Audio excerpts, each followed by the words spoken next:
तव्हांखे अपडेट कयूं। जवाबदार अरमगान जी M4 राइफल सां पुलिस ते फायरिंग जा CCTV फुटेज साम्हूं अची विया आहिनि। पुलिस के छापे दौरान जवाबदार अरमगान जे घर में दाख़िल थींदे ॾिसी सघिजे थो। फुटेजिस में जवाबदार पुलिस मथां फायरिंग कंदे बि नज़र अची रहियो आहे। CCTV फुटेजिस आवाज़ TV हथ करे वरिता आहिनि। छापे दौरान फायरिंग सबब DSP AVCC समेत एक अहलकार जख्मी थियो हो।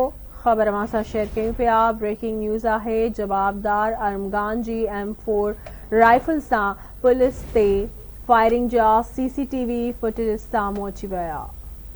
पुलिस के छापे दौरान जवाबदार अरमगान जे घर में दाख़िल थींदे ॾिसी सघिजे थो। फुटेजिस में जवाबदार पुलिस मथां फायरिंग कंदे बि नज़र अची रहियो आहे। जी नाज़रीन, अवां खे आगाह कंदासीं। ॾिसी सघिजे थो त जवाबदार अरमगान फायरिंग करे रहियो आहे। अवां खे आगाह कंदासीं। ब्रेकिंग न्यूज़ आहे। CCTV फुटेजिस साम्हूं अची विया आहिनि। अवां खे आगाह कयूं पिया। जवाबदार अरमगान पुलिस पार्टी ते फायरिंग कंदे ॾिसी सघिजे थो।